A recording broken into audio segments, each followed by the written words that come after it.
Hello दोस्तों, स्वागत है आप सभी का बीजी नेट क्लासेस में। यहाँ हमने टॉपिक स्टार्ट कर रखा था लॉ ऑफ प्रोडक्शन, जो हमने दो पार्ट्स में डिवाइड किया था, शॉर्ट टर्म और लॉन्ग टर्म का। शॉर्ट टर्म का लॉ ऑफ वेरिएबल प्रोपोर्शन हम अभी पिछली क्लास में कवर करके आए हैं। अगर किसी ने वो वीडियो नहीं देखी है तो एक बार देख लें। और आज का जो हमारा टॉपिक है वो है लॉन्ग रन का प्रोडक्शन फंक्शन, जो हमने नाम पढ़ा था पिछली क्लास में law of return to scale. आज का टॉपिक करने से पहले एक बार हमारी वीडियो को लाइक और शेयर जरूर करें, चैनल को सब्सक्राइब करना भी ना भूलें, ताकि आप अपनी नॉलेज को अपग्रेड कर सकें और अपने आने वाले एग्जाम के लिए खुद को प्रिपेयर कर सकें। देखिए, law of return to scale को समझने के लिए सबसे पहला जो पॉइंट हमें ध्यान में रखना है वो ये कि ये लॉन्ग रन का फंक्शन है, यानी जो लंबे टाइम पीरियड तक चलेगा ये वो लॉ है। और लॉन्ग रन के अंदर हम अपने सारे फैक्टर्स को है वो चेंज कर सकते हैं। लॉन्ग रन में अपनी बिल्डिंग भी चेंज कर सकती हूँ, अपनी लेबर भी चेंज कर सकती हूँ, अपनी कैपिटल भी चेंज कर सकती हूँ, या कोई और भी जो भी फैक्टर्स हैं, टेक्नोलॉजी ले लो, एक बहुत बड़ा फैक्टर है प्रोडक्शन का, मैं उसको भी चेंज कर सकती हूँ। यानी लॉन्ग रन के अंदर मेरे जो सारे के सारे फैक्टर्स हैं वो कैसे होंगे, वेरिएबल होंगे। सबसे इम्पोर्टेंट बात है इस लॉ की कि all the factors are variable, यानी सारे फैक्टर्स हैं वो वेरिएबल रहेंगे, चेंज होते रहेंगे। कॉन्स्टेंट मैं यहाँ पे कुछ भी नहीं ले रही हूँ। अब रिटर्न टू स्केल के अंदर हम स्टडी करते हैं आइसोक्वेंट की या आइसोकर्व की। इसके अलग अलग नाम देखो। आइसोक्वेंट, यहाँ क्वांट का मतलब है क्वांटिटी। आइसोक्वेंट, आइसोकर्व या इक्वल प्रोडक्ट कर्व भी इसको बोल सकते हैं। ये कर्व हमें हेल्प करता है लॉन्ग रन के पूरे लॉ को समझने के लिए, तो इसीलिए हम पहले इस कर्व को समझ रहे हैं।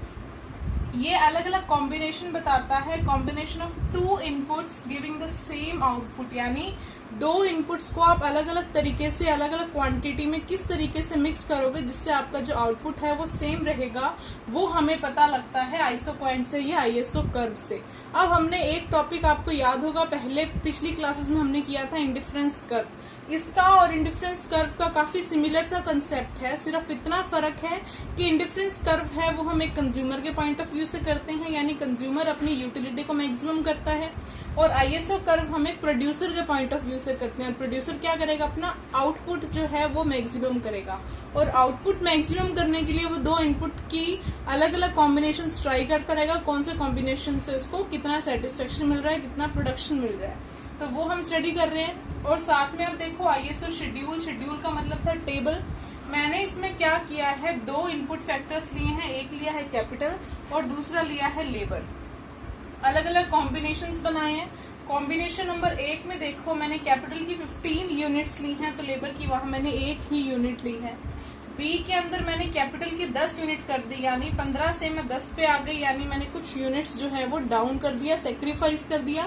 तो इससे मैं अपनी लेबर की यूनिट को इंक्रीज कर सकती हूँ। तो लेबर को मैंने क्या कर दिया है, ऐड कर दिया है, यानी एक को मैंने माइनस किया है, दूसरे को प्लस किया है, बैलेंस दोनों का इक्वल आके मेरा जो आउटपुट है वो उसी लेवल पे फिर से मेंटेन हो जाएगा। फिर मैं गई कॉम्बिनेशन सी पे। कॉम्बिनेशन सी में मैंने क्या किया, कैपिटल को और डाउन किया और लेबर को और भी ज्यादा इंक्रीज कर दिया। अब एक एक चीज को सेक्रीफाइस कर रही हूँ तभी मैं दूसरी चीज को बढ़ा पा रही हूँ। इसीलिए हम यहाँ पे एक रेट कैलकुलेट करते हैं, MRTS। इसको बोला जाएगा marginal rate of technical substitution. Marginal rate of technical substitution. देखो, हमने जब इंडिफरेंस कर्व किया था तो हमने कौन सी रेट करी थी, जब हमने इंडिफरेंस कर्व किया था वहां हमने किया था MRS, यानी मार्जिनल रेट ऑफ सब्सटीट्यूशन। लेकिन जब हम आईएसओ कर्व कर रहे हैं तो यहाँ हम कर रहे हैं टेक्निकल सब्सटीट्यूशन, यानी टेक्निक के अंदर जब मैं डिफरेंस कर रही हूँ तो वो हम क्या कर रहे हैं, आईएसओ कर्व कर रहे हैं। अब देखिए, नेक्स्ट आता है आईएसओ कर्व। जब मैं इस टेबल को, इस कैपिटल और लेबर के डेटा को कर्व की फॉर्म में रिप्रेजेंट कर दूंगी तो वो मेरे पास क्या आ जाएगा, आईएसओ कर्व। तो देखो, मैंने एक्स एक्सिस पे ली है लेबर और वाई एक्सिस पे लिया है कैपिटल।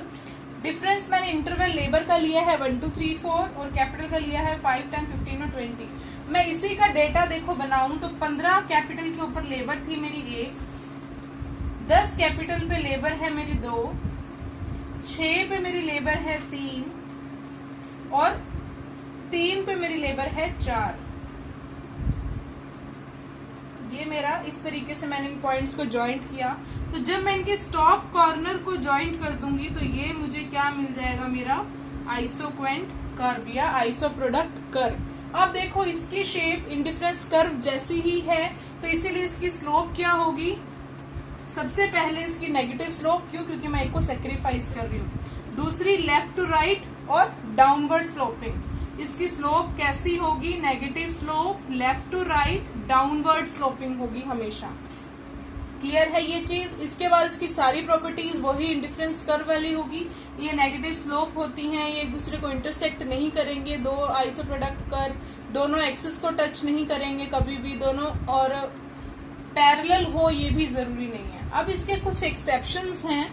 एक्सेप्शन देखो, अगर कॉम्प्लीमेंट्री गुड्स हैं, कोई भी दो गुड्स जो मैं प्रोड्यूस कर रही हूँ वो कॉम्प्लीमेंट्री गुड्स हैं, तो उस केस में जो मेरा आईएसओ कर्व बनेगा वो बनेगा हमेशा एल शेप का, या इसको राइट एंगल पे भी बोल सकते हैं। ये 90 डिग्री के कोण पर ये मेरा कर्व बनेगा हमेशा। अगर सब्स्टिट्यूट गुड्स हैं तो उसके केस में स्ट्रेट लाइन बनेगी। ये इसके एक्सेप्शन है, डायरेक्ट आपको ध्यान में रखने हैं।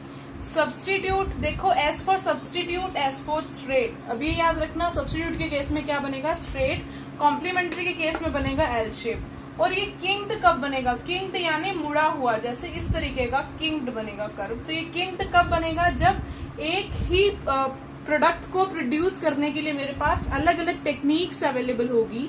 जब मैं अलग अलग टेक्निक्स में से कोई एक टेक्निक की तरफ जाऊंगी तो वहां पे जो मेरा कर्व बनेगा वो किंक्ड डिमांड कर्व बनेगा। इनका डायरेक्ट हमारा स्ट्रेट फॉरवर्ड क्वेश्चन आता है, इसीलिए हमें ज्यादा स्ट्रेस नहीं डालना है, सिर्फ ध्यान रखना है। और इसकी जो प्रॉपर्टीज है आईसो की, वो मैंने इंडिफरेंस कर्व में बहुत अच्छे से आप लोग को करवाई है, तो एक बार इंडिफरेंस कर्व का वीडियो जरूर विजिट करना। नेक्स्ट हम आते हैं, देखो आईएसओ का कर्व यहाँ पे हमारा पूरा हो चुका है। आईएसओ के बारे में हमने जितना पढ़ना था वो कंप्लीट हो चुका है। अब हम फिर से चलते हैं रिटर्न टू स्केल की साइड। रिटर्न टू स्केल में अभी तक हमने एक बात की कि सारे फैक्टर्स हैं वो क्या रहने वाले हैं, वेरिएबल रहने वाले हैं। तो सेम जो हमने लॉ ऑफ वेरिएबल प्रोपोर्शन के अंदर 3 स्टेजेस करी थी, वो ही 3 स्टेजेस हम इसमें करेंगे रिटर्न टू स्केल में। डिफरेंस आप लोग खुद देखना क्या आएगा। फर्स्ट स्टेज इसकी रहेगी हमेशा इंक्रीजिंग रिटर्न्स, सेकेंड स्टेज रहेगी इसकी कांस्टेंट रिटर्न्स, और थर्ड स्टेज रहेगी इसकी डिक्रीजिंग रिटर्न्स। अब अगर आपने वेरिएबल प्रोपोर्शन की क्लास देखी है तो आपको डिफरेंस समझ आ गया होगा कि इसके अंदर रहती है हमारे पास कांस्टेंट रिटर्न, लेकिन वेरिएबल प्रोपोर्शन में हमारे पास क्या कौन सी रिटर्न होती है, एक्स्ट्रा नेगेटिव रिटर्न। तो इसी स्टेज का फर्क है दोनों लॉ के अंदर। इसमें जो हमारा प्रोडक्शन है वो कांस्टेंट हो जाएगा, लेकिन उसके अंदर वो प्रोडक्शन नेगेटिव में भी जाएगा। तो इसीलिए ये दोनों के बीच का एक डिफरेंस है। अब इन तीनों स्टेजेस को समझने के लिए मैंने एक एग्जाम्पल आप लोगों को दिया है। देखो, बेसिक मैं ये कंडीशन लेके चल रही हूँ कि अगर मैं एक कैपिटल की और एक लेबर की यूनिट लगा रही हूँ तो मेरे पास जो टोटल प्रोडक्शन है वो कितना हो रहा है, 5 यूनिट्स का, या 5 क्वांटिटी में उसकी प्रोड्यूस कर पा रही हूँ। इसके बाद मैंने क्या किया, अपनी कैपिटल को डबल कर दी, यानी 1 से 2 कर दिया। लेबर को मैंने डबल कर दिया, 1 से 2 कर दिया। तो जो मेरा आउटपुट है अगर वो भी डबल हो रहा है, यानी बिल्कुल इनपुट के रेशो में ही चेंज हो रहा है, तो वो क्या होगा, कांस्टेंट रिटर्न्स। इनपुट को डबल किया तो आउटपुट भी डबल हो गया, दोनों सेम है, दोनों इक्वल चेंज है, तो वो क्या कहलाएगा मेरे पास, कांस्टेंट रिटर्न। अगर मैंने इनपुट को डबल कर दिया, यानी 2 कैपिटल और 2 लेबर कर दी, लेकिन मेरा जो आउटपुट है वो डबल के बजाय 4 टाइम्स हो गया, यानी 4 गुना हो गया, इनपुट से ज्यादा चेंज है, ज्यादा मेरे पास क्या आया, आउटपुट आया मेरे फेवर में, तो वो मेरे पास क्या है, इंक्रीजिंग रिटर्न्स है। और अगर मैं इनपुट को डबल कर रही हूँ, लेकिन जो मेरा आउटपुट है वो चेंज तो हो रहा है, यानी इंक्रीज तो हो रहा है, लेकिन इस इनपुट के रेशो में बहुत कम चेंज हो रहा है। मैंने इनपुट को डबल किया है 1 से 2, लेकिन मेरा जो आउटपुट है वो 5 से 6 ही यूनिट्स तक आया, बहुत कम चेंज आया, तो ये क्या है, डिक्रीजिंग रिटर्न्स है। तो देखिए इस तीनों स्टेजेस के अंदर हमने क्या पढ़ना है कि अगर जो मेरा इनपुट के अंदर मैं चेंज कर रही हूँ, आउटपुट में चेंज और इनपुट में चेंज सेम प्रोपोर्शन में है तो कांस्टेंट है, आउटपुट में चेंज ज्यादा है तो वो इंक्रीजिंग है, और अगर आउटपुट में चेंज कम है तो वो क्या है, डिक्रीजिंग रिटर्न है। तो यहाँ पे हमारा law of return to scale भी कंप्लीट होता है। एक तरीके से प्रोडक्शन फंक्शन हमारा यहाँ पे कंप्लीट हो गया है। लॉ ऑफ वेरिएबल प्रोपोर्शन पिछली वीडियो में है, रिटर्न टू स्केल इस वीडियो में है। कोई डाउट हो तो पूछिएगा, और हमारे चैनल को जरूर सब्सक्राइब करें। नेक्स्ट क्लास के लिए थैंक यू और बाय बाय।